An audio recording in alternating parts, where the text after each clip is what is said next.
pouquinho então do livro de Gálatas, né? A continuação que o pastor parou em Gálatas 1.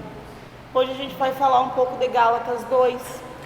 Então, para a gente trazer um pouco a nossa memória, que o livro de Gálatas tem como centralidade falar que Cristo é suficiente, que Cristo é suficiente para a nossa salvação, que Cristo é suficiente para a nossa vida, que não existe nada que possa ser acrescentado ao Evangelho da Paz, tudo é sobre Cristo. E o apóstolo Paulo, não só ele no capítulo 2, ele quer afirmar isso, que o ministério dele depende de Jesus Cristo, depende daquilo que ele recebeu do próprio Cristo, que é a graça, assim como demonstrar através do seu ministério e também da vida daqueles irmãos gentios que caminhavam com ele. Então lá no capítulo 1 diz assim, aí vamos abrir lá no capítulo 2, capítulo 2, versículo 1, Gálatas 2, 1. Tudo bem com vocês? Então tá. Diz assim, 14 anos depois, voltei a Jerusalém, dessa vez com Barnabé, Tito que também nos acompanhou. Fui para lá por causa da revelação, que reuni-me em particular com os líderes e compartilhei com eles as boas novas que tenho anunciado aos gentios. Queria me certificar que estávamos de acordo, pois temia que meus esforços anteriores e presentes fossem considerados inúteis. Então a primeira coisa que fala comigo nesse texto é que Paulo nunca, em nenhum momento da sua jornada, ele esteve sozinho. Mas em tudo que ele fazia, em todos os lugares que ele pregava o Evangelho, ele sempre tinha irmãos com ele, que ele confiava e que ajudavam ele na missão que ele tinha. Outro aspecto importante que eu recortei desses 2 versículos é que o desejo do coração dele sempre foi estar de acordo com os irmãos que eram judeus e com os irmãos que pregavam para os judeus, com a igreja de Jerusalém, que era a igreja, vamos dizer assim, principal, entre aspas, né? Que era a igreja a qual Pedro liderava. Então ele sempre teve o desejo de estar em comum acordo com esses irmãos. E diz que ele não foi para Jerusalém em uma primeira vez por vontade própria dele, mas ele foi por uma revelação dada. E estudando sobre isso, a Bíblia não fala abertamente se isso foi uma revelação de Deus para Paulo ou se foi uma revelação no sentido dos outros irmãos requisitarem que Paulo estivesse lá, né? Então diz que ele foi para se reunir em particular, para tratar de um assunto tão importante que os gentios não eram pessoas circuncidadas, porque eles tinham outro tipo de cultura que não era dos judeus, né? Os judeus faziam todo o ritual, eram circuncidados ainda criança, mas ele teve essa preocupação de andar em acordo, de ir até eles, esses irmãos que eram líderes em Jerusalém, e compartilhar com eles aquilo que ele estava vendo Deus fazer na vida dos irmãos gentios, né? E ele fala, queria me certificar e temia, tinha medo que os meus esforços, tanto do passado quanto do presente, fossem inúteis. Por quê? Porque ele sabia que aquilo que ele estava recebendo de Deus como revelação do Evangelho era que não existia nenhuma outra forma, nenhum outro elemento, nem a lei, nem os profetas, nem nada que pudesse substituir a salvação pela graça. Então, qualquer outra mensagem que fosse anunciada pela igreja de Jerusalém, que não fosse essa, trazia temor a Paulo. Por quê? Uma preocupação de que ele não ia entrar em acordo com esse tipo de especulação sobre o Evangelho, com esse tipo de pensamento sobre o Evangelho, desse tipo de doutrinação sobre o Evangelho. Amém? Por isso que ele fala, então, no finalzinho, ele diz assim, ó, temia que fosse considerado inútil eu ter ido até lá, temia que eu ter chamado os irmãos em particular fosse inútil, né? Essa era a preocupação dele, né? Outra coisa importante é que ele não queria ter nenhum mal entendido com esses irmãos. É por isso que quando nós também temos alguma questão que a gente tem dúvida ou que a gente não sabe, o interessante é que nós venhamos a tratar em particular. Porque antes, quando a gente vai lendo no decorrer do texto, fala que ele vai ter uma conversa mais quente com Pedro. Por que ele tem uma conversa pública ali, que a princípio era uma conversa solene, onde tinha mais pessoas? porque ele já tinha estado em particular com esses irmãos. Então, assim, uma coisa para a gente aprender, para mim aprender, para nós aprendermos, que quando a gente tem alguma coisa para tratar, que a gente acha que não está de acordo ou que não deveria ser assim, a gente tem que tratar. Se for tratar um assunto polêmico, eu vou chamar o pastor para conversar com ele, a pastora em particular, com o pastor Igor, né? Vou perguntar, pastor, é isso mesmo? Foi isso que eu entendi? Porque para que não cause nenhum mal entendido entre nós. Eu me lembro até de uma vez que era sobre o fim dos tempos. E eu coloquei uma mensagem assim no grupo. E aquilo para algumas pessoas era sobre a pandemia e alguns líderes religiosos acharem que aquele era o fim dos tempos, que Jesus já ia voltar naquele momento. Num grupo de WhatsApp não é um lugar correto para a gente colocar essas coisas. Por quê? Porque cada um lê e interpreta de acordo com o que quer às vezes, tu entendeu? Não com aquilo que está sendo falado, não sobre o que a gente já conversou em particular, mas sobre só o que está lendo ali. Vai, irmã Camila tá braba, tu está entendendo? Ou o pastor Igor tá bravo, ou o irmão Reinaldo tá bravo. Tu entende o que eu quero dizer? Então, muitas vezes, nos lugares inapropriados, a gente passa uma condição de mal entendido. Não é verdade que muitas vezes a gente fala as coisas e as pessoas entendem outra coisa? E isso às vezes causa uma situação desnecessária. Por isso que é importante que a gente aqui, a gente tenha o mesmo pensamento. Tem alguma coisa que eu quero falar que eu acho que não é, ou que eu acho que é, ou que eu tenha dúvida? Eu pergunto em particular. Se eu acho que é pesado, eu vou perguntar em particular. Se eu acho que dá para perguntar na célula, eu vou perguntar na célula. Entendeu? Nada que vá escandalizar os outros, vamos botar assim, né? E nada que vá passar uma ideia de que não é, né? Que a gente está desafiando uns aos outros, ou que a gente está trazendo alguma confusão um com o outro, porque isso também acontece. Tem momentos que, vamos dizer assim, às vezes tem pessoas que podem se achar mal intencionadas, chegar uma pessoa aqui mal intencionada e tentar colocar uns contra os outros. E como é que faz isso? Tentando às vezes instaurar um tipo de doutrina nova ou coisas aleatórias, ou que não tem tanta importância no nosso meio, ou que vai ser herético, tá entendendo? Que vai ser heresia, que vai ser uma coisa que não é bíblica. Amém? Então, muito quieto. Então, no versículo 3 diz assim: eles me apoiaram e nem sequer exigiam. Eles quem? Os líderes religiosos que Paulo foi conversar. Me apoiaram e nem sequer exigiram que Tito, que era companheiro de Paulo, que andava com ele, fosse circuncidado, embora fosse um homem gentil. Então, o que ele está dizendo ali? Que esses irmãos que estavam lá, eles tinham clareza que o evangelho da graça não precisava da lei para ser otorgado, ou seja, não precisava da lei como uma assinatura de está tudo certo. Entendeu? Então, esses homens, eles tinham esse conhecimento. Se eles tinham conhecimento que era o evangelho da graça, somente Cristo, que a gente precisa de somente Cristo para ser salvo, que a gente precisa de somente Cristo para ser feliz, para viver uma vida reta, que não tem mais nada, nenhum dogma, nenhum candelabro, nenhum, sei lá, chofar, óleo ungido, que não tem nada além de Cristo. Se eles sabiam disso, por que, irmãos, vocês acham que eles queriam que os gentios obedecessem à lei? Por que vocês acham que eles queriam que os gentios obedecessem à lei? Se eles tinham certeza por deixarem Tito exercer o ministério dele junto com Paulo, Tito era gentil. Por que vocês acham que eles deixaram Tito seguir essa missão? E por que depois, muito tempo depois, eles vieram cobrar que esse povo cumprisse a lei? Por que vocês acham? Não é bom quando não é bom eu mexer com ele. Por que vocês acham que isso aconteceu? O evangelho agora, ele tinha sido propagado em muitos lugares, em muitas cidades.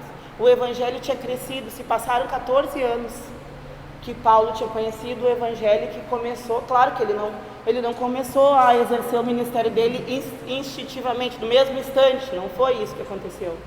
Mas o evangelho já estava sendo propagado em todos aqueles lugares que os povos gentios estavam. Então aquilo que talvez pudesse para eles ter uma proporção pequena, se tornou algo muito grande que chegou até nós, irmãos. Então, eu creio, né, é uma coisa extra bíblica, digo eu, não Jesus, como diz o outro, que talvez quando eles permitiram que esses irmãos se juntassem a Paulo, eles não tivessem ideia de que o evangelho seria tão alastrado pela terra. Outra coisa interessante é que... deixa eu falar que não é hoje. Isso. Deixa ser desse jeito aí que não vai...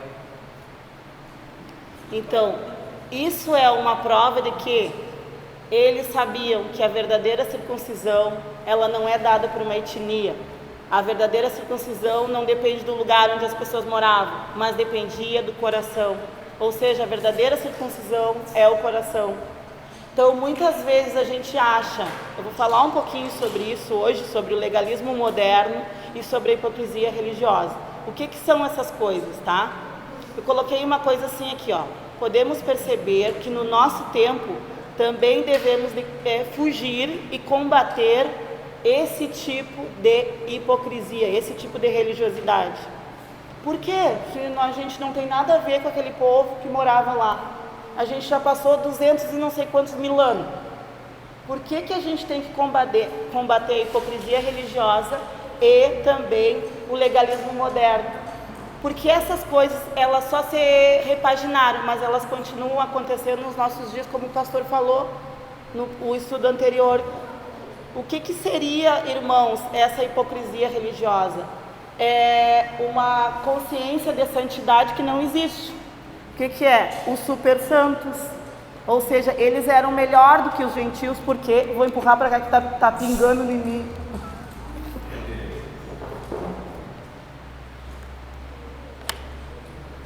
Eles eram mais santos que os gentios, porque eles vinham de uma descendência. Eles eram mais santos que os gentios, porque eles eram descendentes de Abraão, porque eles obedeciam à lei. Então existia uma super santidade que hoje também existe nos nossos tempos. Se a gente fizer aquele outro ritual, a gente já pagou, está pago para Jesus aquilo que Jesus fez. Ou se a gente vir na igreja X vezes, se a gente fizer um voto tal forma que a gente expresse algum sacrifício, pode ser ele até físico às vezes. Quantas vezes a gente já viu pessoas falarem que elas estão de jejum para fazer alguma coisa? Quantas vezes a gente já viu as pessoas falar, eu orei tantas horas? Não que essas coisas estejam erradas, fazer jejum é uma coisa boa.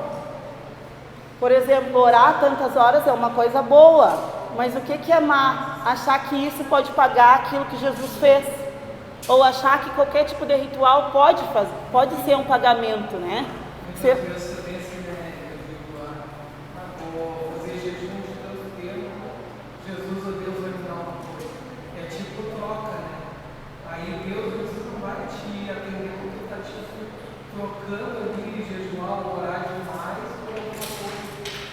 Que não é genuína, né? Tu não tá fazendo porque tu quer. Porque tu.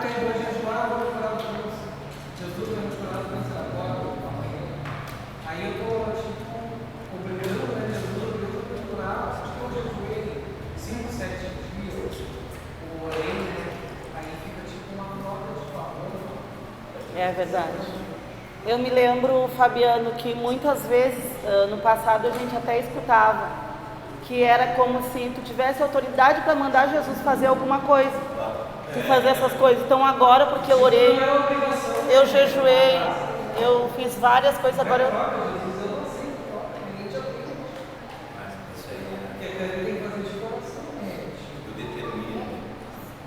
É o que muitas vezes acontece, né? Vou jejuar 7 dias para Deus me dar um carro. Jesus me dá um carro. Vai ter mais dificuldade no pai, cara. É isso aí. Deus sabe a nossa necessidade de cada um. Tem um texto interessante. Êxodo fala, né, que quando Moisés ele sobe e fica 40 dias, 40 noites no monte, o que acontece? Ele começa a pedir um líder. Tem que ter alguém no lugar de Moisés. Não era no lugar de Deus, era no lugar de Moisés. Ou seja, o que eles fizeram? pegaram Arão, meteram uma pressão em cima de Arão e fizeram com que Arão entrasse nessa pressão, porque Arão realmente foi aquele que não aguentou a pressão e pediu, então tragam os brincos, as argolas, os pendentes de vocês, de ouro, que nós vamos fazer um Deus. E aí o que eles fizeram? Pegaram tudo aquilo ali, né? E ali veio o bezerro de ouro. E o que é o bezerro de ouro? O bezerro de ouro é alguém entre Deus, da pessoa, o bezerro de ouro e Deus. Era o papel de Moisés. Moisés era um intercessor entre o povo, era o para-choque. Dos dois jeitos. Apaziguava a ira de Deus, quando ele se colocava diante de Deus, disse: Deus, não, o que eles vão pensar de ti? Não lembra? Ele disse assim, né? Se tu não vai salvar esse povo, então risco o meu nome do livro da vida. Se tua presença não for, então, se a tua presença não for, pode me esquecer, eu não quero. Ele começa a dizer essas coisas, né? Então o que acontece? É a mesma coisa de hoje. As pessoas colocam algo para conseguir o que querem. Ou seja, é um bezerro de ouro que está entre o relacionamento da pessoa com Deus. É um jejum que eu faço tentando fazer o que eu quero acontecer. Se eu faço aquilo ali é algo que está entre o meio entre eu e Deus. Então eu estou pagando algo, eu estou me esforçando, eu estou realmente sacrificando algo para não ter algo de Deus. E uma situação que aconteceu, até dizer para vocês, uma vez uma pessoa, ela pegou e disse assim, a pessoa intensificava a busca dela, e ela buscava, e não estava buscando a Deus, ela buscava a Deus porque ela queria uma pessoa ao lado dela. Eu disse assim, cara, essa pessoa bezerro de ouro, ela é aquilo que está entre o teu relacionamento com Deus, então tu quer ela, tu quer essa coisa aí, tu não quer Deus. E muitas vezes as pessoas estão dentro da igreja, elas não querem Deus, elas querem o que elas querem, o que elas estão buscando. Ela se sacrifica pela troca. É isso aí. É a mesma coisa aí que estava acontecendo. E é isso que é o significado do legalismo moderno, que é o que? É no sentido de ler a Bíblia para ser amado, sabe essas teorias que saem desses lugares? Fazer alguma coisa para receber de Deus, mas a Bíblia nos diz que nós já recebemos tudo em Cristo Jesus, né? Então não há necessidade, não tem nada que a gente possa fazer que possa ser pago alguma coisa. O que a gente faz? Como alguém que já foi abençoado, a gente abençoa também, né? Então A fé não me capacita a ludibriar Deus. Esse é o problema. As pessoas entendem que a fé, eu ter fé ou expressar a fé, ela vai mudar a vontade de Deus. Ela vai fazer o que eu quero. A fé, ela é um resultado do que Jesus fez. É o contrário. Ele faz primeiro para depois realmente a gente corresponder àquilo que ele já fez. É aí que está o negócio. E eles acreditavam muito no favoritismo. O que seria isso, né? Favoritismo nada mais é que Deus amava apenas os judeus.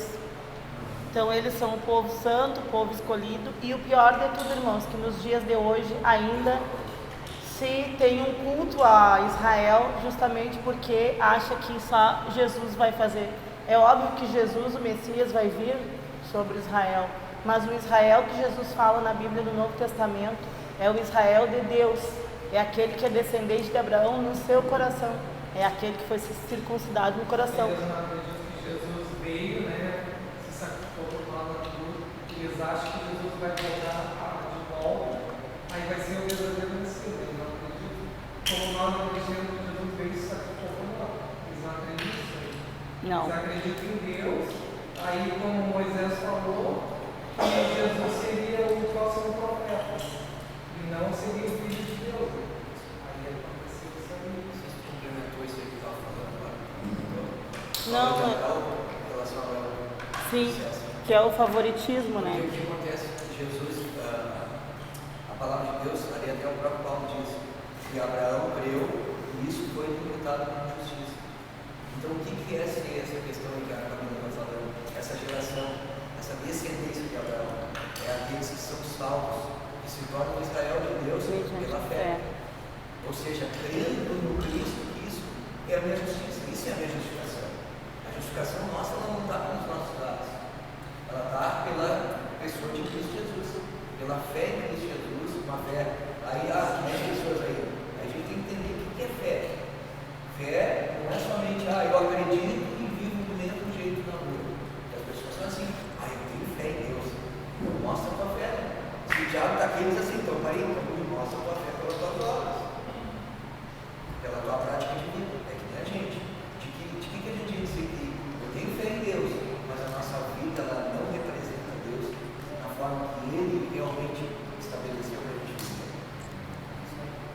isso é oposto ao cristianismo, porque Paulo, em todo o tempo, em seguida, ele fala sobre isso mais à frente também. Ele traz que Deus não é um Deus de favoritismo. Deus mandou o seu Filho unigênito ao mundo justamente para terminar com o favoritismo. O que significa isso, né? Que antes só um povo tinha um certo tipo de acesso. Hoje todos os povos, de todas as tribos, de todas as nações, de todas as formas de falar, de todos os jeitos têm acesso a esse evangelho, né? Então, tipo, Paulo está dizendo aqui que, diferentemente do que eles pensavam, Abraão também creu quando ninguém tinha sequer ouvido o nome Deus, né? Então Deus se conecta com Abraão. Abraão vinha de um lugar onde as pessoas adoravam ídolos, ele morava numa casa, vamos dizer, ele era de uma descendência que formava ídolos para ser adorado, e um dia Deus falou com ele, ele creu. Então é justamente isso que Paulo está nos dizendo, né? Que o evangelho, ele é estranho a esse tipo de favoritismo. O nosso cristianismo puro, verdadeiro, ele é estranho a isso. E quando falamos do favoritismo, uma coisa eu acho que é válida. Por exemplo, Israel tinha esse sentimento de ser um povo escolhido, exclusivo de Deus, e até hoje tem a falar. Então o que acontece? Deus realmente ele veio dos seus e os seus rejeitaram. Só que muitas vezes a gente também não entende o que Deus tem na nossa vida, porque a gente também é assim, no sentido de que a gente tem uma família, eu tenho. E muitas vezes Deus levanta tu, levanta cada um de nós, e a gente não entende o cargo que a gente carrega de ser como Israel deveria ter sido. Israel falhou na sua missão. E muitos de nós muitas vezes estão falhando. Porque às vezes a gente pode se perguntar, por que eu que estou sendo, por que eu que estou entendendo? Que é contigo que Deus quer começar a espalhar esse evangelho, que tu seja luz, que tu seja sal dentro da tua família. O grande problema é que a gente não entende isso, e às vezes a gente está sendo levado pela maré, em vez de ser o exemplo. A gente não está entendendo que Deus nos escolheu para que a gente possa ser luz para aqueles que chegam perto de nós. Seja quem for da nossa família. É verdade. E isso, quando tu falava, me lembrava da questão de que eles, além deles terem compreendido que eles eram favoritos, eles esqueceram que a missão era apresentar o Messias para o mundo, né? E eles não apresentaram, eles rejeitaram o Messias. E eles rejeitam até hoje. Eu sempre falo que eu assisti uma vez uma série que ela era sobre uma mulher judia. E nessa série, quando elas vão casar, aquilo me chamou tanta atenção e me chocou tanto, me deu tanta tristeza ao mesmo tempo, que eles têm o costume de cantar músicas enquanto o casamento está acontecendo, uma das partes do casamento. E uma das músicas que eles cantam é sobre a vinda do Messias, que um dia o Messias voltaria, que um dia o Messias salvaria Israel. É como se fosse um rito, sabe? Não tem problema. Então, o que me chama a atenção é que eles até hoje estão esperando o Messias que já veio. E às vezes nós também. A gente está esperando em algumas áreas da nossa vida um Jesus que já veio para nós, sabe? E ao invés da gente estar apresentando para o mundo esse Jesus, a gente está esperando alguma coisa acontecer. A gente está esperando Jesus vir até nós, sendo que ele já veio. Então, o que falta em nós para ser iluminado cada partezinha do nosso coração, da nossa alma, do nosso entendimento, para que a gente possa compartilhar esse Jesus com outras pessoas, como ele falou, né? Quem é que abre para nós? Romanos 3, do 21 ao 26, e outro abre, Efésios, capítulo 2, do 4 ao 10. Tá. Romanos, capítulo 3, do verso 21 ao 26.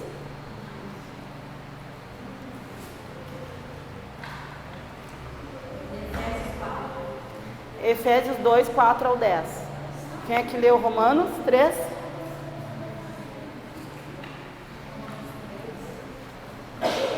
Ao 26.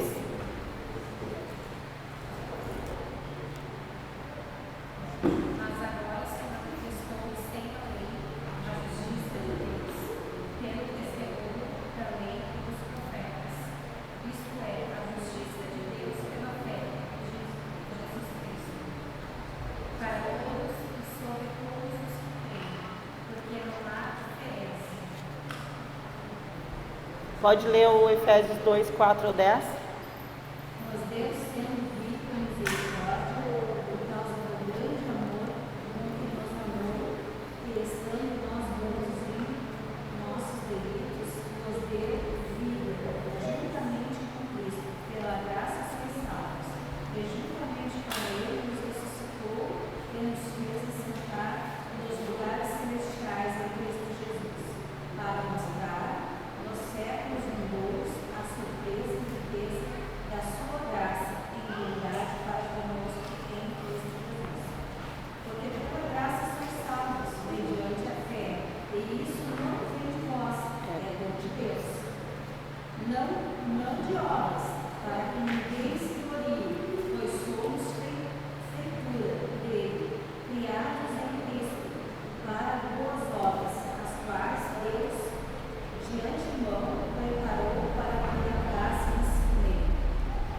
Então esses dois textos falam desse Cristo, dessas riquezas, da glória que há de se manifestar nesse Cristo, né? Então não tem nada que a lei possa fazer, não tem nada que nenhuma outra coisa acrescentada possa fazer, né? Cristo já fez tudo. E esse Evangelho está sendo manifestado a cada dia através de nós. E no versículo 4 ele fala assim, ó: essa questão foi levantada apenas por causa de alguns falsos irmãos que se infiltraram em nosso meio para nos espionar e nos tirar a liberdade que temos em Cristo Jesus. Sua intenção era nos escravizar, mas não cedemos a eles por nenhum momento, a fim de preservar a verdade das boas novas. E uma coisa que eu acho que é chocante para todos nós é essa palavra, né? Os falsos irmãos que foram lá para espionar e ver se eles estavam cumprindo a lei ou não. Porque muitas vezes a gente tem um pensamento, pelo menos eu tenho, é que não existe esse tipo de coisa entre os cristãos. Não existem pessoas que vão vir para o nosso meio e vão ser falsos, ou seja, vão parecer com o verdadeiro, mas em si não tem verdade. Quando ele diz assim, ó, a fim de que não cedemos a eles em nenhum momento, ou seja, não recuamos, não dissemos na frente dele, tudo bem, a gente vai obedecer a lei, pode ir embora. Não fizemos isso, pelo contrário, preservamos a verdade das boas novas. Então eu vejo assim, ó, que eu acredito que vocês também, a gente tem dificuldade de acreditar que muitas vezes falsos irmãos podem se, vamos dizer assim, se unir tecnicamente a nós, entre aspas, e tentar, vamos dizer assim, nos colocar em situações desagradáveis por causa do Evangelho, ou tentar colocar algum tipo de dúvida na nossa mente, ou tentar implantar outra coisa que a Bíblia não fala, mas isso existe, e a Bíblia está nos dizendo que existe.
E isso acontece também com irmãos que às vezes são tradicionais, vamos colocar, né? Eu conhecia um irmão que era tradicional, que ele falou para mim uma vez: eu sei que isso não é, vamos dizer assim, que não é necessário, Mas eu não consigo. Para mim, obedecer a Deus, foi essas palavras que ele usou. Eu tenho que estar numa igreja tradicional. Ou seja, aquilo tem que ser uma obrigação para ele, entendeu? Aí a gente até pontuou isso com ele, né? A gente falou, mas será que isso não é uma obrigação para ti? Não é um tipo de legalismo que tu está vivendo? Que Jesus Cristo é o suficiente? É claro que a gente sabe que a gente não vai se prostituir, que a gente não, né? Mas a gente está falando de uma liberdade que é usar uma calça, de uma cultura que a gente vive, usar um boné, tá? Mas para ele, aquilo dali era como se ele estivesse pecando contra Deus se ele fizesse. E se ele flexionasse essas coisas, se ele fosse flexível a essas coisas, ele não ia mais conseguir obedecer às outras coisas, tu tá entendendo? Na mente dele. Então, para vocês verem como é uma coisa pesada. E diz que esses irmãos tinham por vontade escravizar os gentios, trazendo para os gentios uma cultura que não era deles. Tu imagina se eu pegar aqui, eu trouxer agora domingo, pro pastor Igor, um talit, não sei bem como é que fala, talit, trazer um kippah, trazer uns pãozinhos, pastor, agora tu faz assim, tu vai usar essa roupa aqui, eu trouxe essas velas, tu acende, tô dando um exemplo, tá? Mas, irmãos, o pastor Igor vai olhar para mim e vai dizer, bebeu? Tu entende? Que isso não é da nossa cultura, que isso não fala sobre nós. Ou se eu chegar, vamos dizer assim, essa igreja é de gaúcho de Jesus, só você usa bombacha aqui. Estou falando uma bobagem, mas para a gente pensar um pouco no que era cultura, no que era ritual da lei e o que verdadeiramente era necessário como conduta.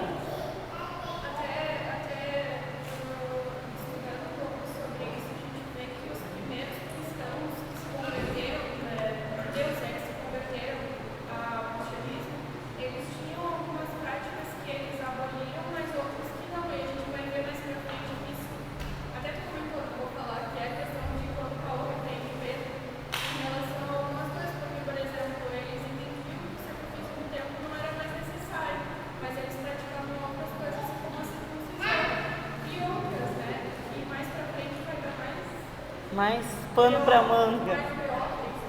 Então é importante a gente pensar, quando a gente olha para Jesus, a gente vê Jesus como um homem de Deus, santo, puro, Deus na nossa frente ali, livre, ou Jesus não era livre, irmãos? Jesus era livre. Então o corpo de Jesus também é livre. A gente é livre para pecar? A gente é livre para pecar? Não, porque Jesus não era livre para pecar. Que a sua matéria, vou botar assim, quem ele era contra o pecado, ele era santo. Da mesma forma nós. Eu quero ler aqui um comentário que tem na minha Bíblia aqui desse trecho que falou. Diz assim, Paulo considerava falsos os judeus que haviam passado pelo batismo cristão, mas defendiam crenças judaizantes, isto é, eram legalistas militantes e queriam a todo custo implantar na igreja todos os costumes e tradições rabínicas quanto à lei de Moisés, especialmente a circuncisão e as restrições alimentares. Até isso, né? E até os lugares que não pode comer isso, pode comer. Ou fazem muitos jejuns, os jejuns coletivos, que eu sempre pensava, quando era feita, eu pensava que propósito tem isso, né? Ou a gente fazer, não estou dizendo, tu pode fazer o voto que tu quiser, tu e Deus, isso é pessoal, tu entendeu? Agora eu submeter toda a igreja a uma coisa que para ela às vezes nem propósito tem, que ela não está nem entendendo por que está fazendo jejum de coca, de chocolate, de café e de, sei lá, coração, tudo com C. Tá entendendo? Isso sempre, isso nunca para mim fez sentido, porque eu pensava, mas o jejum não é algo meu individual com Jesus. No momento que eu abro isso para toda uma comunidade fazer, e é específico de algumas coisas, mas será que para aquela pessoa aquilo tem sentido? Porque se tu fizer um jejum de coca para mim hoje, tá legal, não tomo coca. Tô dando um exemplo para a gente pensar.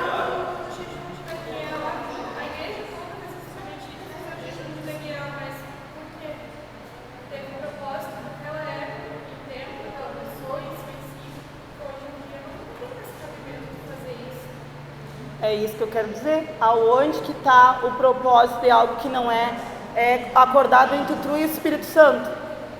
Que tu não sabe por que tu está fazendo. Não tem propósito nenhum. E sabe uma questão assim que a gente tem que pensar na comunidade de fé? Às vezes a gente não entende que certos irmãos eles não permanecem aqui. E às vezes a gente diz, não ficou, né? A pessoa não está. Irmãos, uma coisa é certa. A gente como comunidade, a gente não gera movimento. Se é uma igreja que está sempre vendo coisa para movimentar, se a pessoa busca movimento, não vai ficar aqui. Então a gente tem que ser muito tranquilo. Se a pessoa que vai ficar aqui, a pessoa finalmente ela quer ouvir uma palavra, ela quer realmente entender a palavra de Deus, quer realmente se alimentar do Evangelho.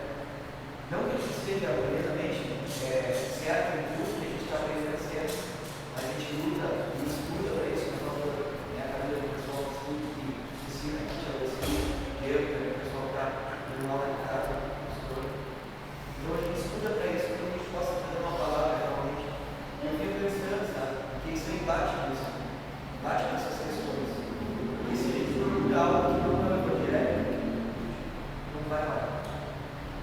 Né? E aí às vezes a gente tenta trazer ou fazer com que a pessoa entenda e fique, e aí não adianta. É verdade.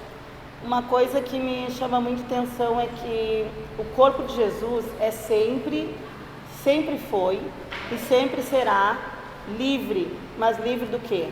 Das limitações do pecado e da morte. E esse é o tema central do Evangelho, da teologia cristã. E por isso ele foi manifestado, Jesus, plenamente na sua ressurreição. Ou seja, Jesus foi pleno. Porque Jesus foi pleno em tudo, Reinaldo. Jesus teve poder acima do pecado, acima da morte, no seu corpo. Então, da mesma forma, nós. E uma coisa que me traz muito à minha memória é a seguinte: tem alguma coisa hoje, ou em alguma situação que tu já viveu, que isso aconteceu também contigo? De alguma forma, tu se sentiu escravizado? Isso não precisa ser pelo pastor ou por alguém, mas, sei lá, pode ser na tua casa, que tu sabe que aquilo dali não é real, que aquilo dali não é o Evangelho verdadeiro. E eles falam que eles não cederam. O texto fala que esses irmãos não cederam. Então, de que forma a gente tem que combater essas coisas? Não cedendo também. Pelo contrário, nos apoiando na verdade do Evangelho, para que o Evangelho permaneça em nós. Porque quando nós cedemos, se eu chego num lugar, Diego, se eu vou num lugar, tu me convida para ir num evento, e eu chego nesse lugar e não tem nada a ver com, vamos dizer assim, a gente chegou lá e a gente viu que não tem nada a ver com o Evangelho que está acontecendo lá. Embora tenha nome do Evangelho, tenha placa do Evangelho, tenha tudo, só não tem o Evangelho, vamos pôr assim. O que a gente tem que fazer? O que a gente tem que... Não, eu estou brincando, mas eu estou falando sério. Como é que a gente se mantém em situações que muitas vezes as pessoas, por alguma imposição humana, querem que tu creia da mesma forma, que tu aja da mesma forma, que tu aceite as mesmas coisas? Tu entendeu? Quantos lugares eu já tive na minha família que tinha reunião cristã, mas não tinha cristã ali, tu tá entendendo? Não tinha reunião cristã ali, não tinha Jesus ali, tu entendeu? Tinha um monte de regras que nós tínhamos que fazer. Eu me lembro de uma situação que a gente andou um monte de quilômetros, quando a gente chegou lá, não, agora na meia-noite nós vamos todos para a igreja, passar o primeiro do ano de joelho, vou botar assim. Aí nós não vamos, porque a gente entendeu isso e aquilo, aquele outro, delicadamente. Então vocês fiquem porque a gente vai, beleza? Mas a gente não cedeu naquilo que a gente aprendeu, tu entendeu? Então não pode ser por nenhuma imposição humana que alguém vai ficar chateado com a gente, que alguém vai ficar triste com nós. Um exemplo disso, nós vamos ver agora na próxima semana, que é a Sexta-feira Santa. O comer a carne. Aí não pode comer carne, não pode bater nos filhos, não pode corrigir, não pode fazer nada. A gente não poderia, não pode falar palavrão, sabe? Não é um dia que é santo. Infelizmente a gente critica tanto os católicos, mas a sexta-feira só é santa por causa deles. E aí a gente vai e procura, a gente faz os mesmos erros. Eu vou ser muito sincero para vocês. Se eu pudesse na sexta-feira comer um churrasco, eu comeria. Eu vou estar trabalhando. Mas se eu pudesse, eu comeria, porque não tem porquê eu pegar e mais uma vez sacrificar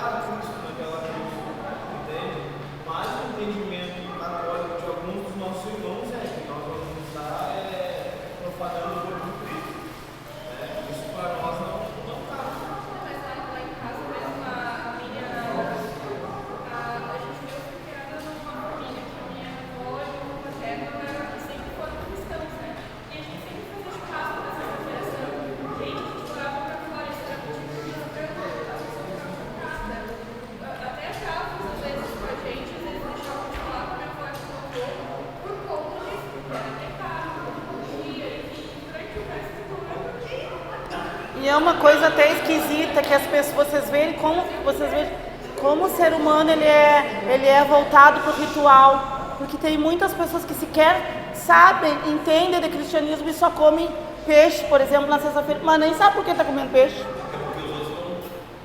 É porque é assim, porque diz que é assim, porque é errado, né? Então, outra coisa interessante que é, então quando a gente chega no ambiente, desculpa.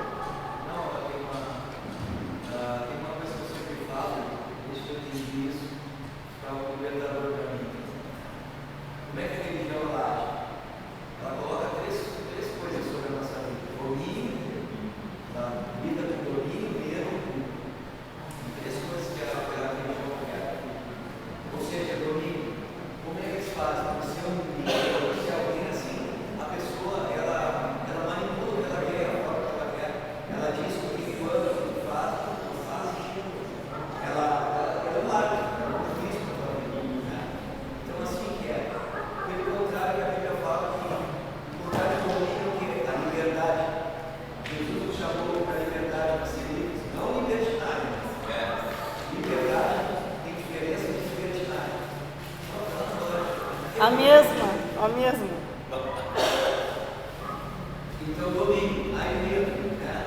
O medo que, se eu fizer isso, não sei o que, se não der isso, mas é claro, se não dizimar, se não ofertar, se não fizer tal coisa para participar da campanha, se não fizer, é sempre baseado no medo. Aí a palavra de Deus ela diz que o verdadeiro amor lança fora todo medo. Aí a terceira coisa, a culpa. Te coloca a culpa sempre. É aquilo. Sente um peso, por exemplo, não vai no. Vem aquele peso assim, parece que eu né? Vem aquela coisa assim, eu não fui no grupo familiar, não tinha que ir. Porque a pregação não é trazer um peso assim, tipo, perdeu a salvação. Já entra naquele sentido. Fica culpado. Só que aí a gente vai para a palavra, diz que Jesus nos perdoou de todos os nossos pecados. E ele não é acusador, ele não é aquele que joga na cara. Lá que a gente tem que ter responsabilidade sempre.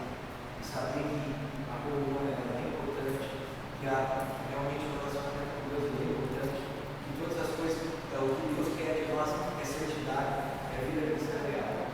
Mas não baseado em coisas humanas, que são aquelas que nos afligem. Eu peguei uma coisa que eu li que eu achei interessante, né? Que diz assim, que hoje em dia o extra bíblico está muito na moda. As pessoas são movidas pelo legalismo da nova era, que seria o quê? Acreditar que o valor pessoal perante Deus está condicionado a realizar algo extraordinário, servir em vários ministérios ou ter um estilo de vida super crente, gerando autojustificação. Ou seja, eu mesmo me justifico através da minha bondade. Condenação nas redes sociais, que a gente vê muito até os dias de hoje, que é o que? Julgar a espiritualidade de alguém pelo que a pessoa posta, ou pelo que a pessoa fala, ou pelo que a pessoa segue, né? Ou seja, um padrão de pureza através de grupo online, coisas do YouTube, né? E uma coisa que a gente vê muito claro, assim, é que tu vê como as pessoas pensam muitas vezes pelo que elas postam. Fica claro, fica fácil de tu ver, né? Se tu vê eu postando lá uma música que a gente viu passar na prova e te ajudou, não te ajudou, tu já tem uma ideia mais ou menos do que a pessoa pensa, tu tá entendendo?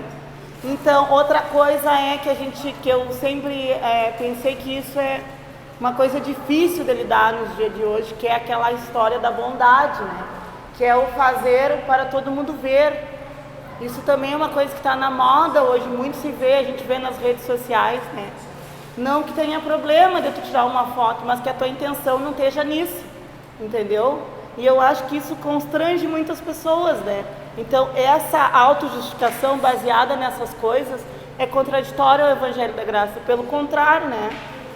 Ele nos ensina completamente ao contrário. E no versículo 6 ele diz assim, quanto a essas pessoas, esses líderes, cuja reputação, o propósito Para mim, Paulo fala, não fez diferença nenhuma, pois Deus não age com favoritismo e nada tiveram a acrescentar aquilo que eu pregava. Ou seja, o que ele está dizendo ali, né? Que a reputação desses homens, a liderança que eles ocupavam, não condizia com a verdade do Evangelho. Então, para ele não tinha importância nenhuma.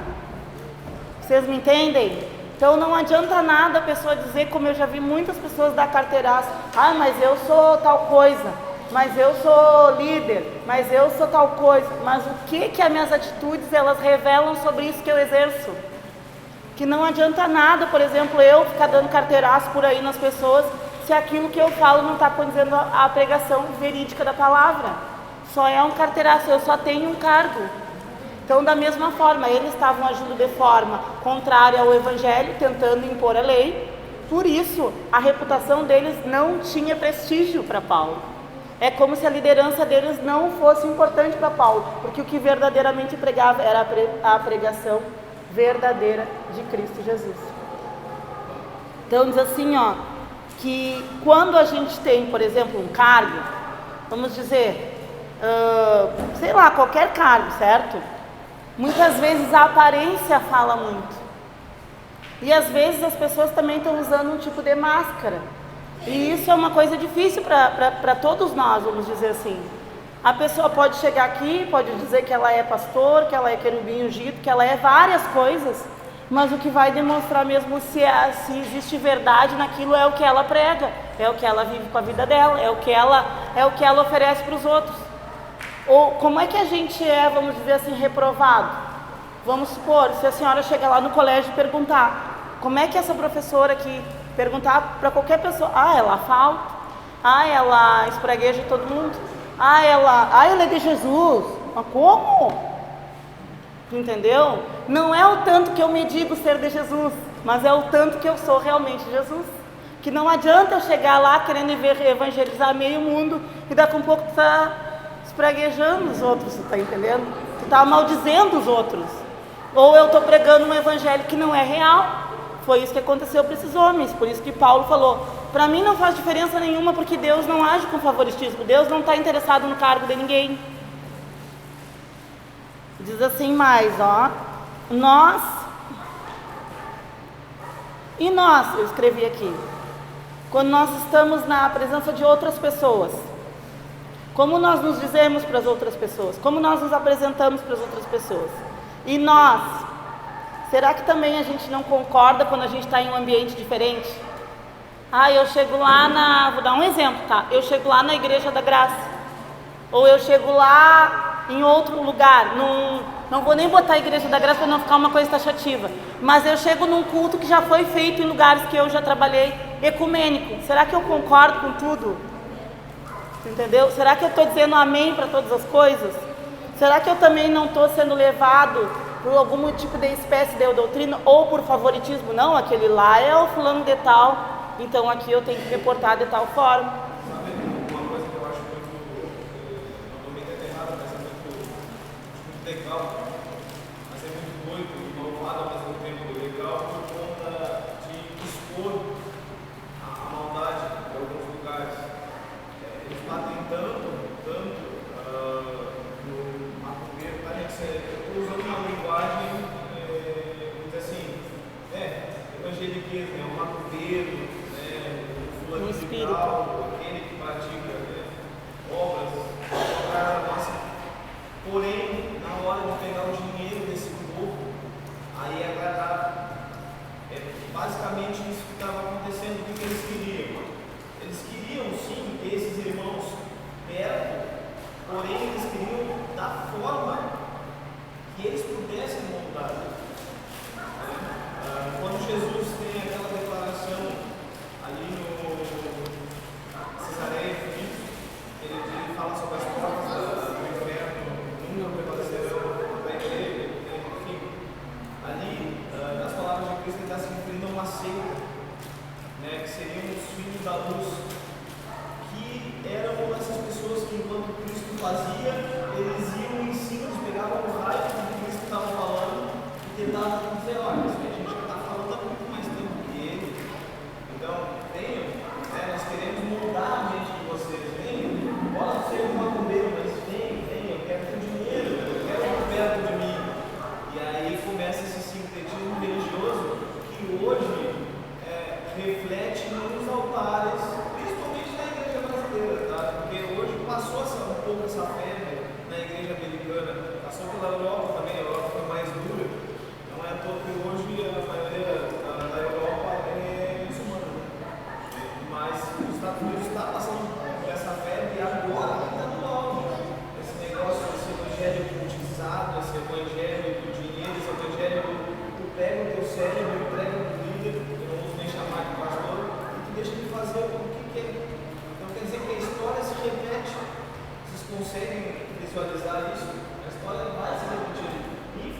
da caminhada a gente encontra esse tipo de problema e como ajudar. O que a gente tem que ter? Primeiro, esses dois pontos, mas o primeiro ponto, entender que Cristo ele é maior do que todas essas coisas.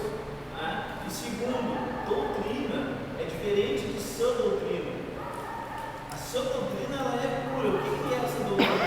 É a doutrina disseminada pelos apóstolos que tiveram contato com Cristo, que beberam direto da fonte.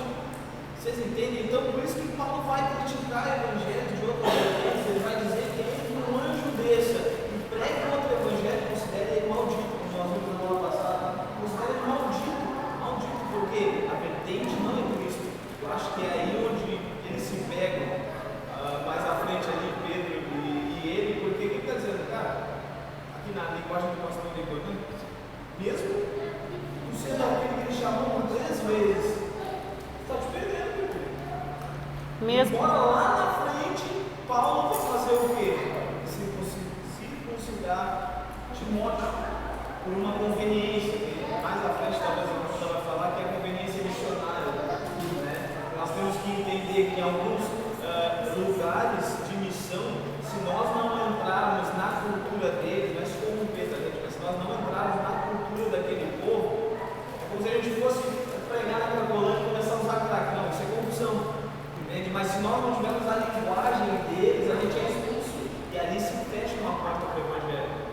Vocês conseguem enxergar esse contraponto? É contra isso que a gente tem que lutar, contra a doutrina dos homens, contra essa maldade, contra essa subversão do Evangelho, que é o que vem se repetindo década após década, anos após anos. Até Augusto Nicodemos ele fala que o que diferencia essas coisas são as estratégias que se usam do Evangelho é o mesmo, Cristo é o mesmo, mas as estratégias são diferentes, porque uma das coisas que eu vou falar bem no início da questão da circuncisão e da não circuncisão Cristo é o suficiente. Tá, mas por que Paulo não pode poderia pregar para os judeus e Pedro não? Né? E aí muito se fala de Pedro ministrando para os judeus e Paulo aos gentios. Então eles ficaram nessa, vamos dizer que uma guerra, mas não é bem uma guerra, né? Mas nessa coisa tipo, porque, olha, Pedro ele pregou na casa de Cornélio. Atos 9. Atos 9, exatamente. E 10, 10 não. E Paulo, quando ele chegava no local, ele ia onde para pregar primeiro? Então, não é que não quer dizer que eles não poderiam, Paulo não poderia pregar para aqueles que eram circuncidados e Pedro aqueles que não eram, não. Mas são as estratégias. E Paulo foi chamado para um ponto, Pedro para outro. Mas não quer dizer que em algum momento eles não poderiam usar de estratégias e mesmo assim ministrar diferentes pessoas, entendeu? Essa questão da circuncisão, então, ela é muito delicada, muito peculiar e até a gente vê que eles falam sobre isso como algo que realmente está causando muito mal. Eles queriam trazer aquilo como algo, como falou, de escravidão, escravizar totalmente como algo que já tinha sido passado depois disso. Sim. Porque a questão toda que pegava comigo é a questão de salvação do judeu, que tinha que ser judeu, e a circuncisão tornava a pessoa Judeu. judeu. Era isso aí.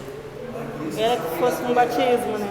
Eles entendiam, tu tem que circuncidar para te tornar realmente um judeu, realmente marcado, né? No verso 7 ele vai trazer isso que tu estava falando agora. Ele fala assim, ó, ao contrário, viram que me havia sido confiada a responsabilidade de anunciar as boas novas aos gentios, assim como Pedro tinha sido confiado a responsabilidade de anunciar as boas novas aos judeus. Pois o mesmo Deus que atuou por meio de Pedro como apóstolo aos judeus, também atuou por meu intermédio como apóstolos aos gentios. E a gente vê Paulo fazendo uma defesa de que a mesma autoridade, a mesma graça que é dada para Pedro, foi dada para ele, porém para públicos diferentes, para pessoas diferentes. E uma coisa que é importante da gente falar é que tem umas traduções da palavra graça, que é charis, né, que vem mesmo da palavra que é o favor divino, que é como se fosse um dom. Paulo recebeu esse encargo para ensinar ao povo gentil. ele recebeu esse ministério de ensinar aos gentios da mesma forma que Pedro, da mesma forma em poder, em igualdade que Pedro recebeu aos judeus. Por isso, de nenhuma forma era mais importante Pedro. Ou Pedro tinha mais poder do que Paulo, né? Porque eles falam ali depois como se Jerusalém fosse o lugar principal, aonde eles de certa forma devessem alguma sujeição, devessem alguma submissão. E Paulo vai falar mais à frente que a submissão que ele devia era toda a Escritura, entendeu? Não que ele não quisesse estar de acordo com eles, ele queria, mas era em meio à Escritura. E fala assim, ó, não há distinção da obra evangelística de nenhum dos dois. A diferença deles também não foi seu apostolado, mas foi Deus que quis salvar gentios e um Deus que quis salvar judeus. Então é a mesma coisa hoje. Talvez nem todos nós a gente tenha aptidão para alcançar todas as pessoas, mas Deus vai usar com cada um de nós conforme aquilo que Ele depositou em nós mesmos. No próximo verso fala assim, ó, desculpa que eu esqueci de uma coisa, que isso era tão notável que Paulo não precisava provar para os judeus que os gentios também eram um povo de Deus, porque aquilo que Paulo fazia no meio do povo judeu, do povo gentil, era inegável. Era inegável que a presença de Deus não estivesse ali, era inegável que Jesus não estava salvando. Era inegável que Jesus não estava transformando as pessoas, entendeu? Então não existia sequer nenhum argumento deles dizerem, não, isso não é obra do divino. Eles sabiam que era. Por isso que eles aceitaram, porque senão eles jamais não aceitariam. Da mesma forma que os fariseus não aceitaram Jesus. É pesado? É, mas a gente vê depois mais à frente que de certa forma está no mesmo nível, porque se Cristo não é o Senhor, então o resto é mentira, vocês entendem? Depois Paulo fala, vou chegar lá, diz assim, ó, a única coisa, ó, de fato, Tiago, Pedro, João, tidos como colunas, receberam a graça que me foi dada e aceitaram Barnabé e a mim como seus colaboradores. Não tem problema nenhum, a gente chegou depois, a gente sabe, foi isso que Paulo falou. Não há problema nenhum, a gente sabe que a gente é colaborador deles, a gente sabe que eles começaram algo com Jesus e não tem problema nenhum, a gente está aqui mesmo para colaborar. Eles nos incentivaram a dar continuidade à pregação aos gentios, enquanto eles prosseguiam o trabalho deles com os judeus. Sua única questão fosse que nós ajudássemos os pobres, o que sempre fizemos com dedicação, pois em vários textos a gente vê Romanos 15, 25, 1 Coríntios 16, 1, fala o quê?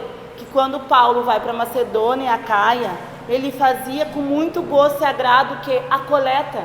Ele ensinava os irmãos, diz que esses irmãos eles davam com generosidade, eles davam de coração aberto, porque Paulo ensinou eles.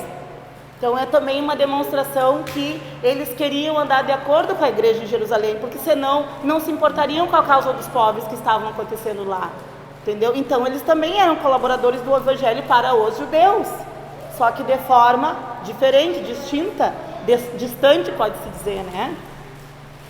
E agora a gente chega no versículo mais comentado, que é o versículo 11, que diz assim: quando Pedro veio a Antioquia, tive que me opor a ele abertamente, pois o que ele fez foi muito errado. No começo, quando chegou, comia com os gentios. Mais tarde, porém, quando vieram alguns amigos de Tiago, começou a se afastar com medo daqueles que insistiam na necessidade da circuncisão. Como resultado, outros judeus imitaram a hipocrisia de Pedro, e até mesmo Barnabé se deixou levar por ela. Então eu tirei algumas partes aqui que me chamou muita atenção, tá? A primeira coisa é comiam. Um judeu jamais comeria com gentil. Por quê? Gentios comiam alimentos, como se diz, contaminados, impróprios, impuros, melhor dizendo. Então, para um judeu sentar-se à mesa com gentil já era pecado. Então, como Pedro, quando ele chegou lá, ele sentava, comia, bebia, se fartava, trocava com os irmãos gentios. Mas quando chegou aqueles que eram da circuncisão, o que ele fez? Não, eu não posso agora, porque aquele meu amiguinho mais importante agora chegou. Então agora eu tenho que andar com esse meu amiguinho. Parece uma coisa meio de colégio, se vocês forem parar para pensar. Tá? A gente vê isso muito no colégio. Me é memorável. Mesma coisa, entendeu? Então ele de alguma forma no coração dele, ele tinha o povo judeu como alguém inferior.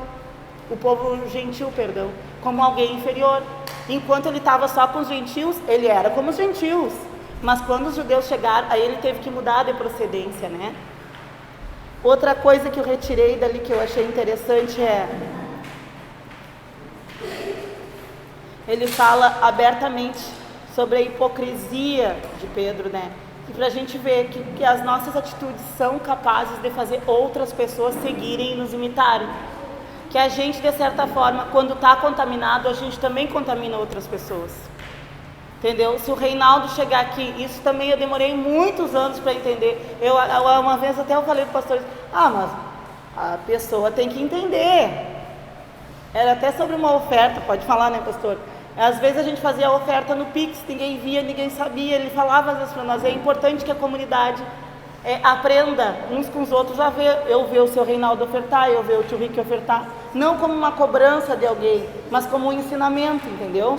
Então, muitas vezes eu não tinha essa mentalidade, porque a gente sempre acha que a gente não influencia os outros, e isso não é verdade. Tanto é verdade que a Bíblia está dizendo que muitos que estavam lá começaram a imitar a atitude de Pedro. Vocês já pensaram que quando a gente anda muito com uma pessoa, de certa forma a gente pega um pouco dos jeitos, dos trejeitos, das palavras que a pessoa fala?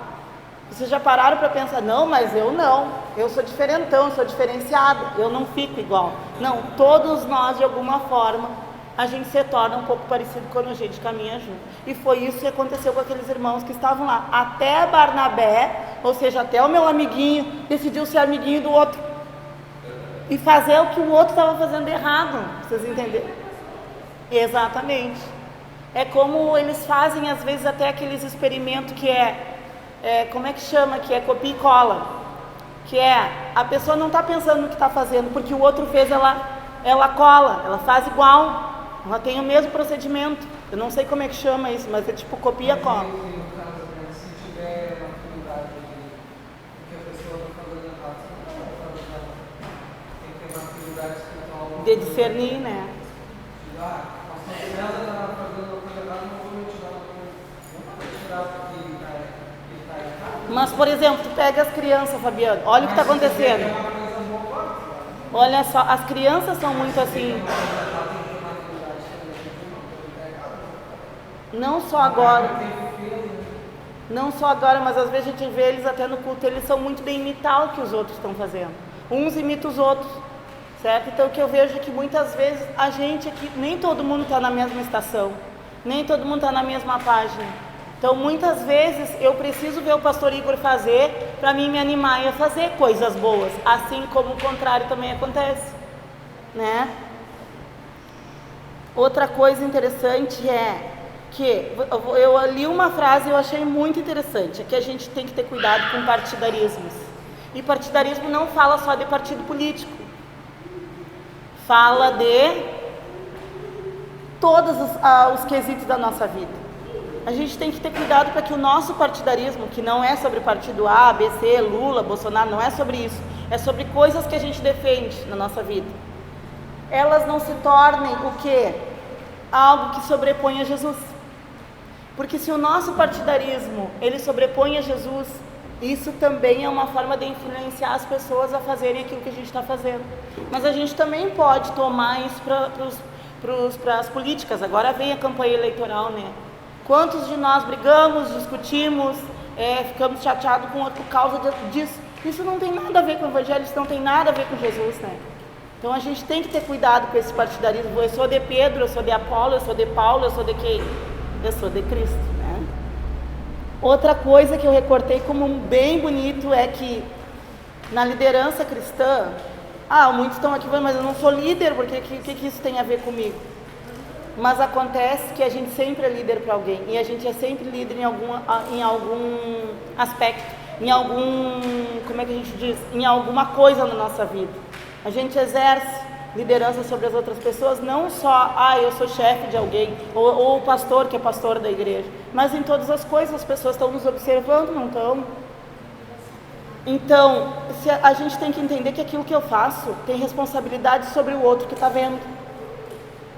E às vezes as nossas atitudes geram divisão até na nossa própria casa, não precisa ser na igreja. A mulher diz uma coisa, o marido diz outra coisa e ninguém diz nada e ninguém está entendendo nada. Então, de certa forma, isso gera uma divisão quando um quer fazer uma coisa que é completamente oposto ao que o outro quer fazer, né? Claro. Eu vejo muito isso em algumas pessoas, claro que não é aqui, tá? Porque eu já vi muito das pessoas dizendo que tem que ter igreja, tem que ter Deus no teu coração, tem que ter Cristo no teu coração. Aí tu pega, quer te colocar para baixo as coisas, olha para a vida dela, contradiz tudo aquilo que ela diz. Então, isso aí a gente precisa cuidar. A gente quer trazer a pessoa para a igreja, mas a pessoa está observando a igreja que tu é. E aí, está trazendo ela ou está repelindo ela? Eu acho que mais ou menos por aí. Uma vez até o pastor deu um exemplo, disse que era a pessoa ganhava muitas pessoas para Jesus, mas ela mesma corria as pessoas, né? Aquela frase, né? A igreja que vai fazer a diferença não é a que tu vai, é a que tu vai. Então, às vezes, cria uma idolatria, né? No ambiente, pela igreja, mas fica preocupado, né, em seguir os dogmas ali e esquece de viver, né? De demonstrar o testemunho, né, das outras pessoas. E essa é uma frase que a gente tem que confundir quando falou. A igreja que vai fazer a diferença é a que a gente é, não é a que a gente vai. Não é porque a gente está aqui que a gente vai fazer a diferença, a gente precisa ser igreja. Sim. Aquela ideia faz tudo, né? Tu quer que eu vá, mas agora tem que estar errado, né? Cristo é esse. Não seja perfeito, pelo contrário. Tem lugares que eu disse uma pessoa, cara, mas tu vai lá, mas eu tô lá já, Deus abençoe. Melhoras. Tá, melhoras.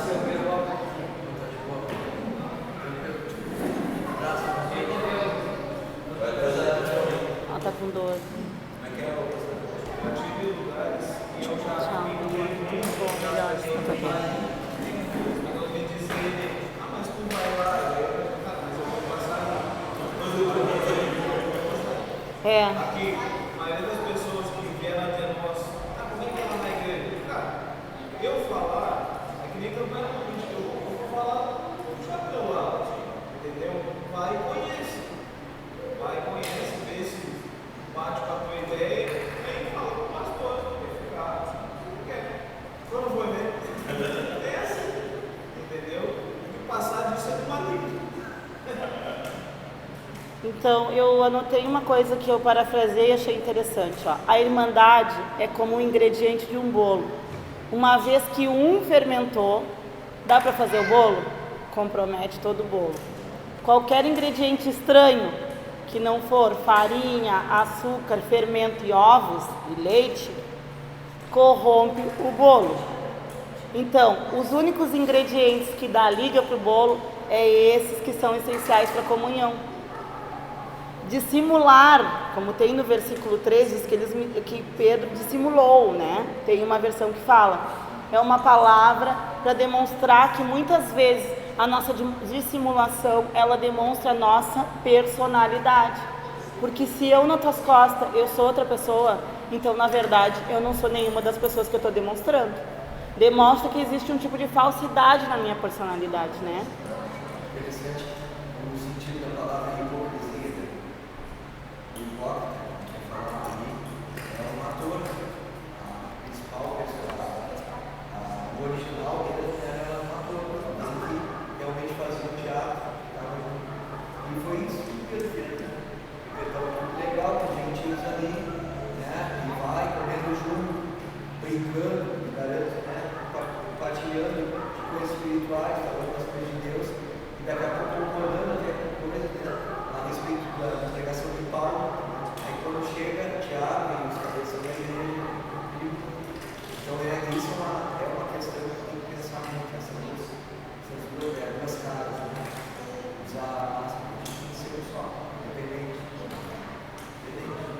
E às vezes custa caro, né?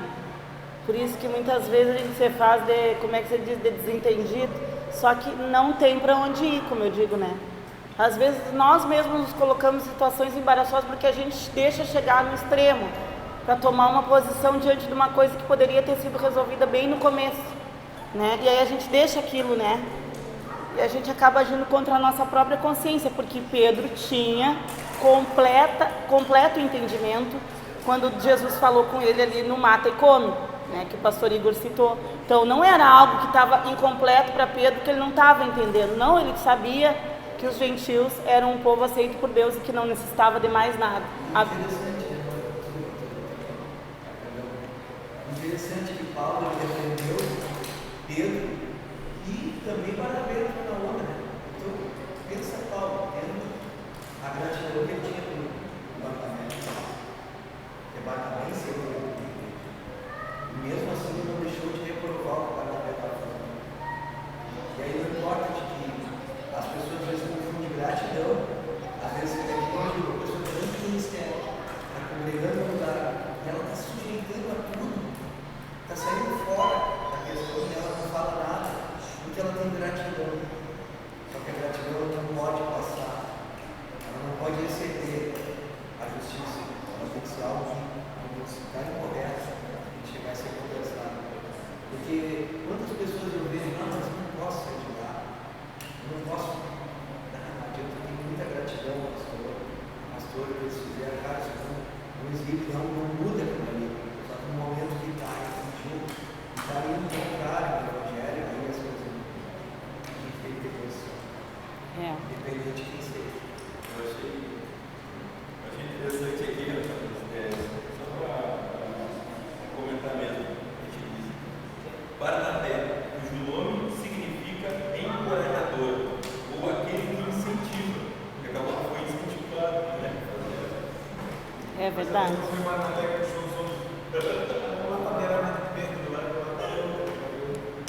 Lá tá os grandes, como vocês falam, né? Ô pastor, eu não vou conseguir terminar, tá, pastor? Tu perdoa eu. São quase 9 horas. Falta um pouquinho, um pouco. Tem problema. Não, mas não vou conseguir. Não é um pouco, bastante. Não tem problema? Tá. Então diz assim, ó. Chegou o pastor, vamos trocar de assunto.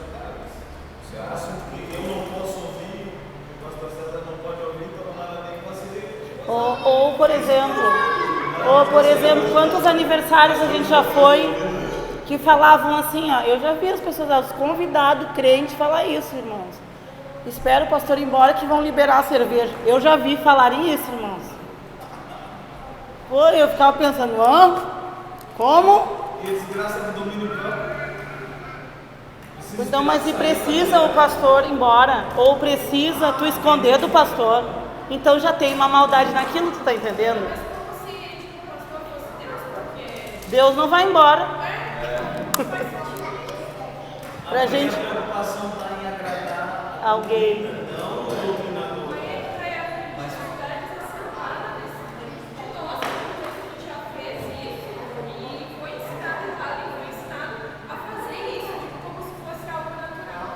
Por outro lado, é importante, porque quando uma coisa como essa acontece, mostra também que as pessoas sabem que tem autoridade, reconhecem a autoridade que tem na vida da gente. Isso fica caindo na verdade, da mesma forma que nem quando eu estou na tratamento. Às vezes as coisas assim, a gente vê que tem uma forma diferente, porque eles não sentem a vontade de ficar daquela maneira, porque eles viram que aquilo é reprovável. Tá entendendo? Eu não estou dizendo que entre nós, entre crente principalmente, não tem que acontecer. Porque todos nós temos autoridade. Já fala de trevas e luz. Sim. Estou dizendo, mas ao mesmo Ou tempo, algum assunto que o pastor não possa escutar, que tem que esperar o pastor ir embora para poder falar. Também não tem, né? Se eu não puder ter liberdade para dizer que discordo do pastor e dizer que discordo de mim, aí não tem liberdade, é uma opressão, é trocar um cativeiro por outro. Aí eu dizer bem sincero, qual é a diferença da gente pro pai de santo que faça obrigação? Não tem nenhuma, gente. Não faz sentido dele criticar, com certeza. Eu acho que Jesus é uma escolha, vamos dizer assim, íntima e pessoal de cada um de nós. Então, quando ele fala ali, tipo assim, ó, tu és judeu de nascimento, né? E os gentios também são gentios de nascimento. Então, por que tu quer obrigar as pessoas a serem algo que elas não são? Então, tipo assim, ó, eu acho que toda vez que a gente parte para um lugar de obrigação, nós mesmos temos que nos obrigar a fazer o que é certo, não obrigar os outros a fazer o que é certo. Acho que todo lugar que a gente passa por um lugar de obrigação, isso já não é mais saudável. Eu quero obrigar alguém a fazer algo. Eu posso te dar um conselho, eu posso dizer, olha, eu faço assim porque isso dá certo para mim. Agora tem muita diferença em obrigar. E o que tu acha que isso gerou na cabeça dos gentios e na cabeça dos judaizantes que acompanharam o Pedro? Escândalo. É esse o sentido de escândalo. É tu fazer a pessoa participar, mesmo que tu creia que não é errado, mas fazer a pessoa, ela abrir mão dos princípios para seguir algo que vai ferir uma doutrina, que vai ferir, entende? E aí está o pecado, aí gera isso que foi o que levou aí. A ponto de Paulo que ele repreender ele. Então a gente vai parar no verso 12, que a gente parou aí. Anota aí para mim, Diego, me ajuda. E na semana que vem a gente segue aí. Desculpa que eu não consegui, falei demais. Mas é importante, né? Apurar muito. É.